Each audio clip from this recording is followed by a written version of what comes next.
What's going on, everyone? Jeremy here from the Quartering. A little unscheduled earlier video to celebrate Crab Rave. Well, my editors aren't up yet, but the end of woke media has begun. I mean, what a glorious day. We had all of the late night shows last night are now on hiatus. I think that's a net positive for humanity. We had just a few weeks ago BuzzFeed News completely shutting down, another leftist propaganda outlet that simply just called itself news, but it was never actually news. And then the coup de grace last night, the coup de grace last night, when finally Vice Media, a company that actually used to be good, that actually used to do interesting documentaries, that actually used to hit hard-hitting reporting, is closing down or filing for bankruptcy. A company that was worth nearly $6 billion. $6 billion is now bankrupt. I'm going to give you a second to leave a like on the video. And by the way, if you haven't yet, please do subscribe down below. Once valued at $5.7 billion, Vice may now be headed for bankruptcy. The company has laid off staff and closed its global news operation as it struggles to find a buyer. Vice doesn't do anything good. By the way, I want to point out why I'm so happy about this. This is a new propaganda outlet. This is an outlet that has personally tried to damage my friends and colleagues, both Sargon of Akkad, Count Dankula, and many more. Written hit pieces to get people demonetized, get them banned from YouTube. You know why these woke media outlets like BuzzFeed News and Vice wrote these type of pieces? Is because they actually did see the writing on the wall. They knew that they were being replaced by more authentic people online. People that would give their news away for free in exchange for maybe selling some coffee or, hearing a few sponsor reads. But they were authentic. Vice was maybe at one point was authentic, but those days are long gone. Vice, which was valued at $5.7 billion just 6 years ago, is now preparing to file for bankruptcy, according to a New York Times report citing two people with knowledge of operations. It's a stunning development coming on the heels of a series of layoffs in digital media, including Vice. Last week, the American-Canadian company announced that it was closing Vice News Tonight, its TV news program, and Vice World News, its global operation, laying off more than 100 employees. Vice has been searching for a buyer for months, according to the New York Times report, and at least 5 companies are interested in acquiring the brand. A successful sale could fend off bankruptcy filing, though the chances of the deal going through as described are increasingly slim. Vice's $5.7 billion valuation in 2017 by a private equity firm represented a high watermark, but the media company is now likely worth a small fraction of that. In February, Vice secured $30 million in debt financing from Fortress Investment Group to help pay off millions of dollars in mounting unpaid bills. If the bankruptcy goes through, Fortress would likely gain control of Vice, according to the New York Times.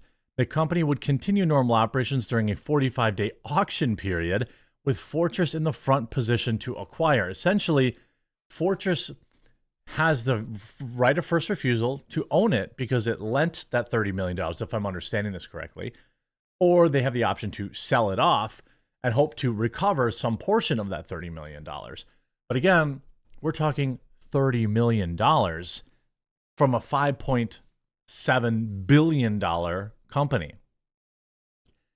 Vice started as a punk zine in Montreal in the 1990s, expanded into a global media brand that included a print magazine, vast digital content operation, a TV film production studio, and its own TV network. It racked up prestigious journalism awards with its flagship program, Vice News Tonight. Vice's brash reporting style helped define a new era of news. Disagree. Starting in the mid-2000s, that courted a younger audience, while drawing hundreds of millions of dollars in investments from establishment media and companies, including Disney and Fox. All this money in, right? This is what's so wild to me. The company, however, has failed to turn a profit for years, losing money and resorting to successive rounds of staff layoffs.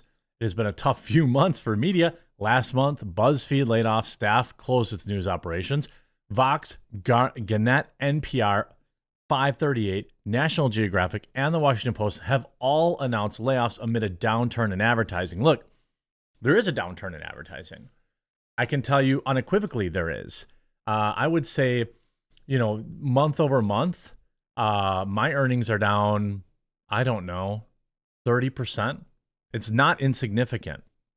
And, that's why I've had to push Coffee Brand Coffee so much more. Maybe I'm doing the Raid Shadow Legends streams or whatever. You diversify. You have to do it to stay afloat. You have to do it because you've got employees that need you to pay their salaries so they can support their families. You need to find different ways to grow.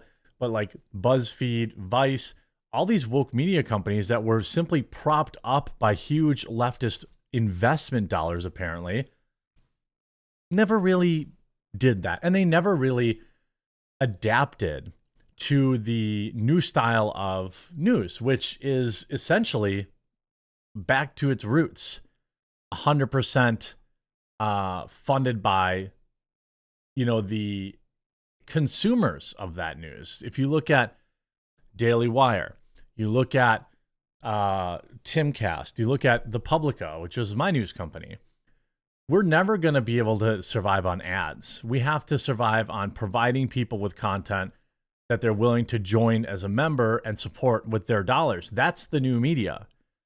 By the way, we're at 17.08% of our 2023 member goal, and I just filmed my first episode of Dictated But Not Read, which will appear probably next week on The Publica. But this is the new model. You can't exist on advertising anymore. For example, my YouTube channel really can't exist on just AdWords alone. That's why, I have memberships, or I have coffee, or I have ad reads. You still have to continue to diversify. Like, I've still got 2 other companies that I'm trying to spin up this year to continue to diversify, because I will probably never earn as much money as I did in 2022 ever again from YouTube ads.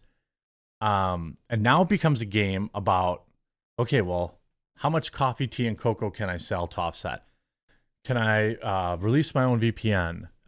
Can I, launch this service, that service? Can I get backers on the Publica, which is my long-term play?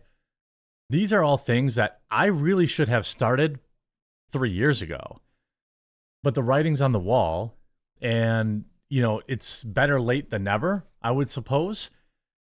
There are plenty of people that are celebrating. You see Elon Musk says, go woke, go ... It's been a while since they made quality content. And then he links to, Vice reporting on donkey shows. Just to give you a little sample of some of their reporting that they've done on my friends. Here's a hit piece on Count Dankula. Here's another hit piece on Count Dankula. Here's a hit piece on Sargon of Akkad, celebrating that somebody attacked him. Here's another video celebrating that Sargon of Akkad got demonetized and could no longer support his family. They took joy in doing this.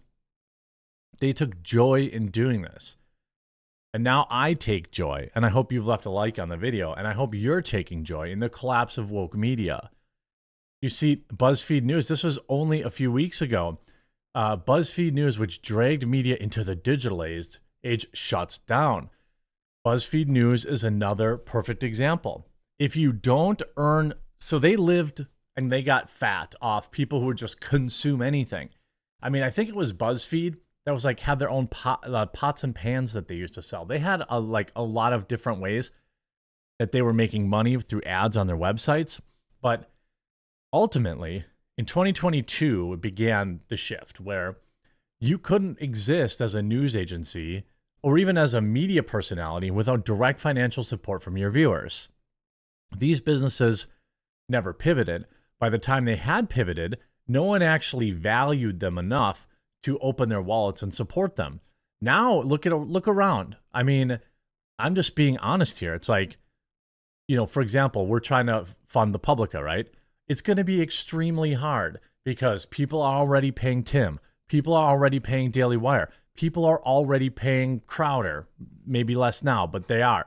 People are already paying the uncensored TV. They're paying this. It's like the streaming wars, but with content creators on YouTube. And it's going to be harder and harder and harder and harder and harder to get people to support because people don't have infinite money. They have to make choices. But this is the new age in media, the new age in creating content. You have to provide the content that people find so valuable that they will pay you money.